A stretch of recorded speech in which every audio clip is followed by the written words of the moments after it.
O mercado de curso online é o mais lucrativo e o que mais cresce no mundo. Se você também quer criar um curso online passo a passo e vender o seu produto todo dia na internet, acesse o link abaixo desse vídeo na descrição. Bora pro corte. Deixa eu te falar uma coisa que é importante, assim, não é nenhum projeto de herói, eu não acredito em herói, né? Não é isso. Aliás, eu não acho que ninguém faz nada sozinho. Eu sempre fiz por causa de uma equipe, por causa de muita gente boa que estava comigo, muitos delegados sérios, muitos promotores sérios. Mas vamos lá. Eu nunca imaginei que eu fosse ser deputado, meu sonho era ser professor e como professor eu fui muito realizado, né? É isso que me dói, sabe? Quando ele me pergunta assim, porra, você quer ser governador do Rio por causa de quê? Eu falei, cara, porque eu gosto muito do Rio. Eu amo demais o Rio. E não dá pra ver nessa situação. Eu comecei a trabalhar entregando papel com 15 anos. Eu quis ser professor e consegui ser professor. Meu pai foi camelô com 9 anos de idade. Caralho. Seu Haroldo. Foi camelô com 9, com 12 ele foi padeiro. Entendeu? Criou 3 filhos, meu irmão. Esse país, que você, com muita dificuldade, vai lá e, porra, trabalha, é honesto, esse país tá acabando, cara. Na mão desse... Né, eu não vou usar nenhum adjetivo aqui, porque isso aqui é um lugar de família, né? Mas, né, o Bolsonaro, assim, enfim... esse cara e o governador do Rio, que é ligado a ele e todos os outros anteriores, esses caras estão acabando com a chance de alguém realizar um sonho, como eu realizei o sonho de ser professor, e eu sei que eu mudei a vida de muita gente. Eu sei que eu ajudei muita gente. Com, 20 anos em sala de aula, ajudei muita gente. E esse país onde um pode ajudar o outro, tá acabando na mão desses caras. As famílias estão divididas, um odiando o outro. Verdade. Né? Chega de ódio, cara, chega de divisão. Sabe, o grupo de WhatsApp virou MMA. Verdade. Entendeu? Natal é um perigo agora. Né? Que você vai encontrar um primo que você tem vontade de socar ele. É verdade, né? Irmão que parou de falar irmão, pai. Esse país não pode continuar assim, cara. Então, assim, é isso que me motiva. E aí, cara, aconteceu algo muito sério na minha vida. Eu não imaginei que eu fosse ser deputado. Eu não tinha sonho de ser deputado. Eu virei deputado por causa do meu trabalho. E aí a gente, enfim, montou uma candidatura em 2006. Eu não achava que eu seria eleito. Não achava que eu seria eleito em 2006. Por quê? Porque não tinha grana, não tinha estrutura, não tinha sido candidato. Era uma candidatura de professor fazendo campanha, né, alunos. E, cara, e a gente, assim, foi muito empolgante. A gente acabou entrando por causa dos votos de legenda, né? Aí a Heloísa Helena, minha grande, querida amiga, foi candidata na época e os votos dela vieram para os votos de legenda e eu acabei eleito. Né? Só que no meio da minha campanha, em 2006, a milícia matou meu irmão. Né? Meu irmão tinha 34 anos. Né? Nossa, cara. 34 anos. Então, assim, um pouquinho mais velho que tu tem hoje. Tinha 2 filhas pequenas. Nossa.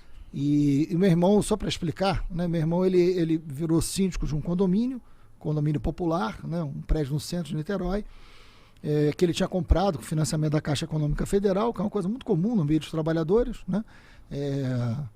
E aí ele e um grupo de amigos, um monte de coisa errada no condomínio, foram disputar o condomínio para ser síndico. Ele ganhou. E ele era muito correto, muito, né? Meu pai tinha muito isso de criar a gente de forma muito certinha, ainda bem. E ele foi moralizar o condomínio.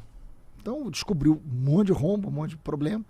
E um dos lugares que tinha problema era na segurança do condomínio, que era um grupo de policiais que fazia a segurança de forma irregular. E aí ele foi nesses caras e falou, abra uma empresa que eu vou contratar a empresa de vocês. Eu quero continuar com vocês, mas abra uma empresa. Ah, tá. Você fala irregular nessa parte mais profissional, de não ser registrado. É isso. De estar, tipo, ali meio que... Não tinha contrato, dinheiro entregue, vivo, assim, tudo errado. Tá. Aí falou, não dá pra ficar assim. Os caras falaram, não vamos fazer, não interessa pra gente. Não queremos pagar imposto, etc. Eu falei, meu irmão, não há a menor chance de continuar errado. Se vocês não fizerem, eu vou contratar outra empresa. E dito e feito, meu irmão fez isso. Os caras, se eu fosse eu, não fazia isso. Eu não posso ficar irregular. Os caras entraram na justiça, perderam. Alguns dias depois, meu irmão foi assassinado. Né? Nossa. Então, cara, por conta de uma besteira, mano. Então é isso. Então, assim, e aí é um grupo miliciano, enfim. Depois outros se envolveram com outras milícias. Eu sei quem são os caras, nunca foram presos pela morte do meu irmão. Enfim. Aquilo destruiu a minha vida. E destruiu a vida do meu pai. Eu sei o que é você chegar para um pai como o meu, que foi camelô com 9 anos, que criou os filhos, e dizer para ele, assim, seu filho morreu. Você que deu essa notícia? Fui eu que falei pro meu pai. Meu Deus. Né? E assim, meu irmão estava no hospital, eu recebi a informação, que meu irmão tinha sido baleado, eu e meu outro irmão, caçula, fomos pro hospital, cheguei lá, já estava morto. Enfim, eu falei, ó, tem que trazer meu pai e minha mãe para cá, aproveitar que é um hospital, que se eles passarem mal já tem como socorrer, né? E eu falei, ó, Renato sofreu um acidente de carro, eu menti, Nossa. e vem para cá. E aí quando eles chegaram, já tinha médico esperando para dar notícia e tudo, e rapaz, assim, quando eu falei pro meu pai, eu falei, ó, Renato morreu, meu pai, né, assim, Desmanchou. sentou na cadeira e não conseguia acreditar, porque pai enterrar filho, cara. Eu tenho 2 filhos, Deus me livre, assim, eu sei o que é isso. Então, aí eu falei, pai, calma, aí ele assim, mas ele achou alguma coisa estranha, né? Aí ele falou assim, como é que Renato morreu? Né? Eu falei, o que aconteceu? Eu falei, Renato foi assassinado. Rapaz, aí meu pai começou a tremer, né? E ele me segurou, Mítico, no braço assim, ele falou, não pode. Eu falei, aí ele falou, eu nunca encostei um dedo no meu filho. Eu eduquei vocês sem dar um tapa. Ninguém podia matar meu filho.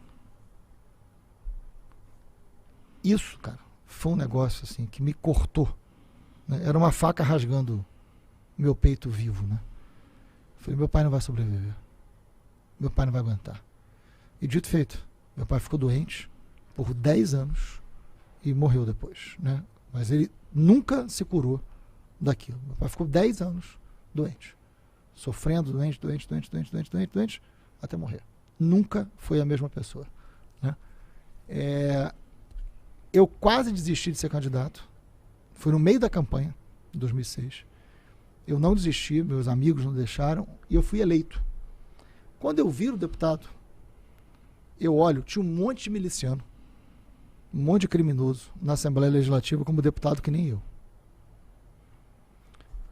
Amigo, nessas horas, você tem que entender para que você está no mundo, entendeu? Se é de passagem, de fantasia, ou se tem uma razão de ser. E ali era a hora de eu ter uma coisa chamada dignidade. Eu não podia, diante da memória do meu irmão, diante da dor do meu pai, diante do que eu vivi, eu não fazer o que eu fiz. Eu não tinha esse direito, a não ser que eu renunciasse, que eu saísse. O primeiro projeto que eu apresentei foi o projeto da CPI das milícias. Terceiro dia. Foi o primeiro projeto. Porque aquilo era uma obrigação comigo.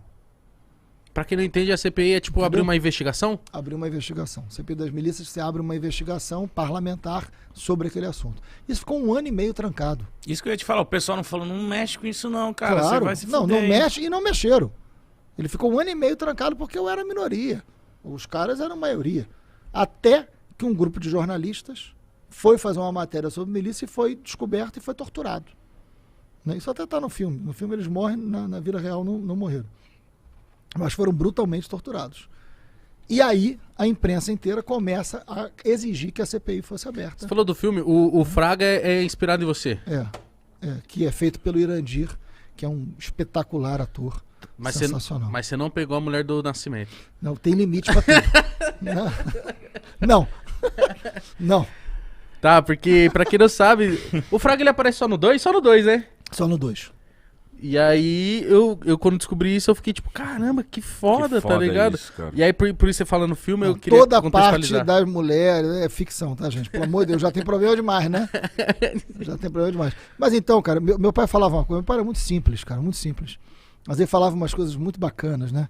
E tinha uma coisa que ele falava pra mim assim, ele falou, filho, coragem é um negócio muito importante. Não usa sempre, não que gasta. Isso é do caralho, né? Caralho, da hora, caralho. da hora, Caralho, mano. né? Pra você ver que Sabedoria, isso aí. Sabedoria é diferente de conhecimento. Sabedoria é vida. Você tem que saber aprender com a vida, né? E ele aprendeu pra caramba com a vida. Ele falou, ô filho, coragem, não usa sempre não que gasta. Usa na hora certa. E eu acho que a vida da gente é meio um armário, não pra ver quem sai ou quem entra, mas a vida da gente é um armário e ali dentro tem medo, né? Tem coragem. Eu acho que a sociedade brasileira tirou muito medo de dentro do armário. E a gente está no momento que a gente tem que tirar a coragem também, cara. Porque vai ser essa coragem que vai ter que vencer esse medo. Tem uma relação direta entre coragem e medo. A coragem é um instrumento para fazer o medo não te paralisar. Só tem coragem, ou só precisa ter coragem quem tem medo. Não são opostos. A coragem é o remédio do medo. Não, eu sou corajoso, nunca tive medo. Não, você é só um idiota. Você não é um corajoso, você é um imbecil. Né? Porque se você não sente medo, para que a coragem? A coragem é isso, então você tem que saber usar. Não é sempre. Nessa hora, cara, eu não tinha o direito de não usar, entendeu? 1 ano e meio trancado, e aí o pessoal, os repórteres, que eu sou.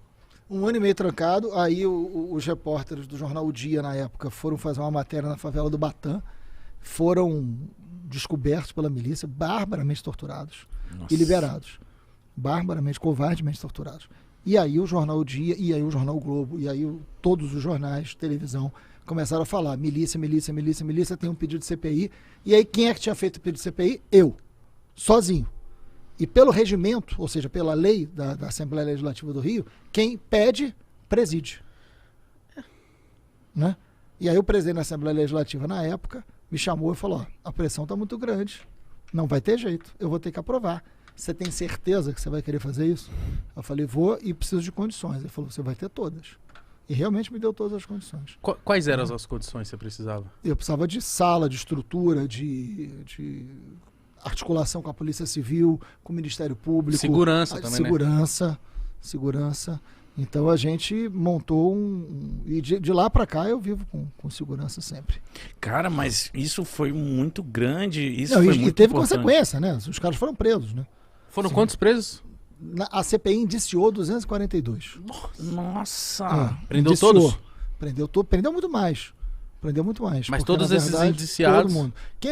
Alguns foram assassinados durante a guerra entre milícias, né? Mas quem não foi preso. A guerra entre milícias... Então são vários grupos de milícias e eles são vários grupos guerriam entre eles? Também tem guerra entre eles. Caralho, eu achava que era tipo uma milícia só. Não. São grupos diferentes, tem morte, tem conflito. Caramba, o Rio de Janeiro é uma guerra que às vezes você fica assim... Não, quem tá guerreando agora? É a facção criminosa? São as milícias? Com a polícia? Caramba, é uma confusão, é muita coisa, cara, pra tomar de conta. Então, mas é por isso que a gente não pode mais continuar deixando essa máfia, porque isso tudo chegou a esse ponto. Vamos lá. A gente tem problemas em tudo quanto é estado, não tem? Tem. Óbvio. Hã? Sim. Muito. Por que no Rio tem esse nível de coisa e em outros lugares não tem? Por que você acha que chegou nesse nível no Rio? Porque tem a ver com a política, cara. Não tem a ver com a polícia. Não foi a polícia que criou isso. A polícia foi usada. A polícia é usada pela política. Muitas vezes, ter uma polícia violenta interessa a uma política violenta. Interessa. Porque os caras alimentam uma ideia de um lugar que não precisa de lei. Então aquele lance do filme... Entendeu? Quando os capitães, é capitães ou capitões? Capitões, né? Capitães. Capitães de Areia, né? Lembra desse livro? Jorge Amado. Eu li, hein? Tinha o lance dos capitães ligarem, tipo... E aí, ligava, sei lá, pro governador. Aí ele, pode matar. Então, isso aí é meio que real também? É mais do que isso, porque na verdade você tem uma máfia política que se estabeleceu e que entrou em tudo quanto é instituição, né?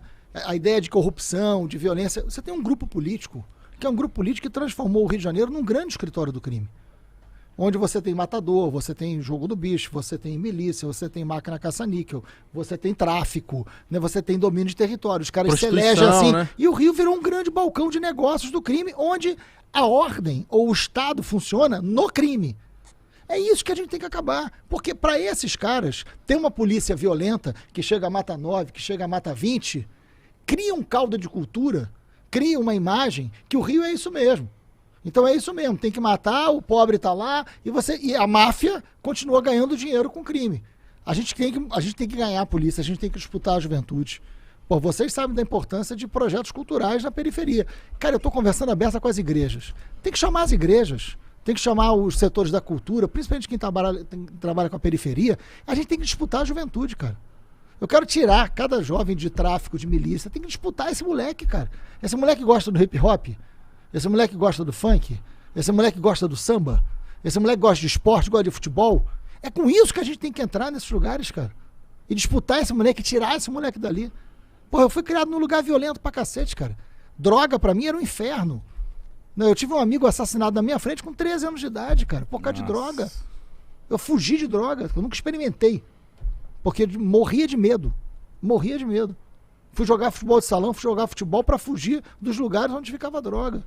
Eu fico imaginando. Tem que disputar essa molecada, cara. Eu fico imaginando a população do Rio, o pessoal mais antigo, a senhora, tipo, eles devem, às vezes, se pegar pensando de, tipo, falar assim, o que fizeram com o meu estado, assim, sabe? Tipo, o que fizeram com esse lugar que eu amo tanto? Exatamente. Porque, pô... Porque é um lugar apaixonante, vai. Nossa. O Rio é sensacional, Porra. cara. O Rio e o povo do Rio é espetacular, cara. Também. Tu vai numa roda de samba, tu vai na Mangueira, tu vai, sabe, eu falo Mangueira, as outras escolas vão ficar putas porque eu sou mangueirense, mas tu vai na Portela, tu vai no Império Serrano, tu vai no Tuiuti, que é sensacional, em São Cristóvão, você vai em qualquer escola de samba, tu vai na Beija-Flor, sabe, tem vida, tem alma, o Carnaval do Rio, a alegria, as festas do Rio, esse povo é extraordinário, entendeu? Tem uma beleza, não estou falando só da beleza natural não, que aí é inimaginável, Chovendo né? molhado. Mas eu tô falando de um povo, cara, que trabalha pra cacete, que tá lá num trem que é horroroso, que tá lá no metrô que é lotado, mas que tem alegria, que tem vida, que tem cultura. Isso é sensacional, cara. Tem que ter um outro pacto no Rio, cara. Na boa. Eu falei pro Lula isso. Nós não vamos ter... Isso é hora, porra. Nós não vamos ter outro Brasil se a gente não tiver outro Rio de Janeiro, cara. O Lula sabe disso. Falei isso pro Lula. Falei, cara, não dá. Aliás, ele vinha aqui, né? Yeah. Não dá pra ter. Nós não vamos ter outro Brasil sem outro Rio de Janeiro. O Rio não é um lugar qualquer, cara. O Rio não é uma esquina, cara. O Rio é Avenida Central, cara. O Rio é fundamental. E o Lula sabe disso. Eu falei, Lula, a gente tem que ganhar o Rio, você tem que ganhar o Brasil pra gente recuperar o Rio, porque esse é o caminho pra recuperar o Brasil, cara. Isso aqui, o Rio tem que dar certo porque ele é extraordinário. Gostou do corte? Não esquece de curtir esse vídeo, se inscrever aqui no canal e ativar o sininho.